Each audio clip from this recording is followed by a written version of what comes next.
I'm currently marathoning through Downton Abbey, so don't be surprised if I go... Making pancakes, making pancakes.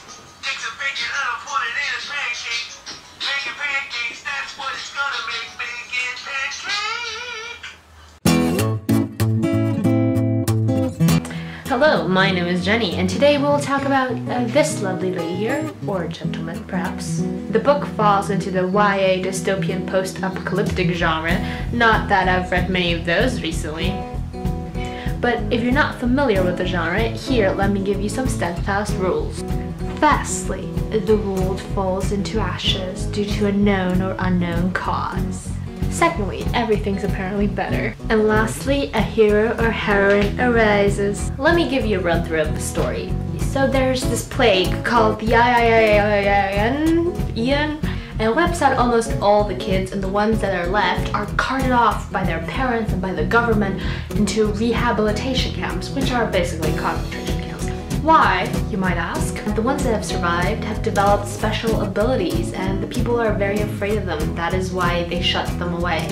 And they are categorized into different colors, which is green, blue, yellow, orange, and red. The main character in the story is Ruby Elizabeth Dowley, and she enters the concentration camp at a very, very young age and stays there for many years. And she's basically an orange who managed to pass off as green because she realized that people were especially afraid of oranges and red. And one day, due to a number of different circumstances, she manages to escape, and thus her story begins. I really enjoyed reading this book. It's part of a series and it has great characters and a fairly nice plot with a lot of action. So if you have not yet read this book and you plan on reading it, I will say goodbye to you now because we will move on to the spoilery section. Let's get down to the juicy stuff. I will not deny the thing that I enjoyed most about this book was definitely the characters. They're really, really nicely written, and especially Ruby, the main character, goes through such a great character arc. But the plot, well, the plot is interesting. What disappointed me was its predictability, though that just might be because I've read far too many dystopian novels up till now, or YA novels in general. So here's what I thought while I was reading this book. Oh my god, what is happening? This is creepy. This is not a rehabilitation camp. This is a concentration camp. What is going on here? God, Sam, stop being so self-righteous. Clancy Gray, son of the president, yeah right, you got rehabilitated. Ooh, is this Matthew guy your new love interest? Martin, get the fudge away from her. Oh my god, is this book actually breaking the YA mold? Is there actually no love interest?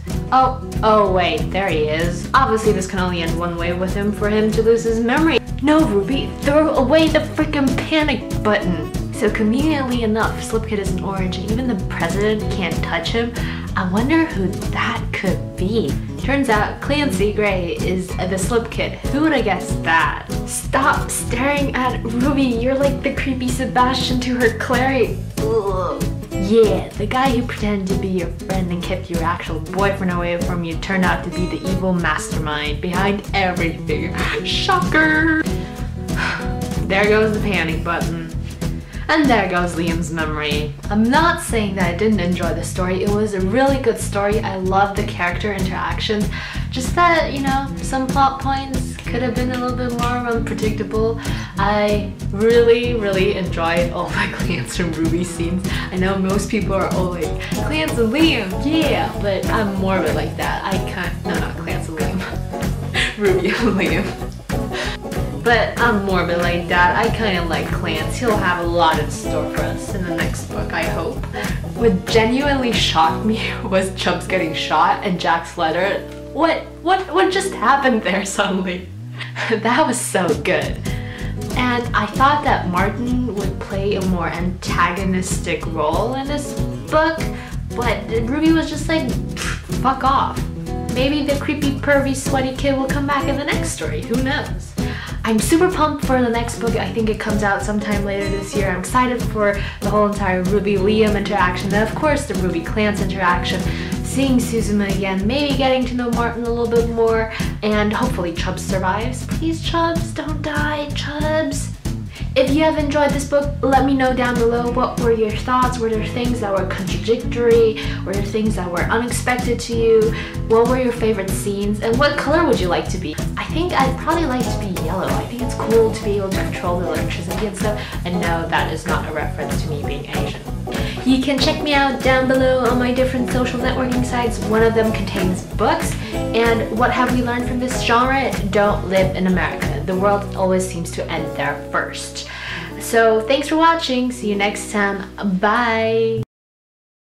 That had to have been the fakest attempt at optimism since my 4th grade teacher tried reasoning that we were better off without the dead kids in our class because it meant more turns on the playground swings for the rest of us.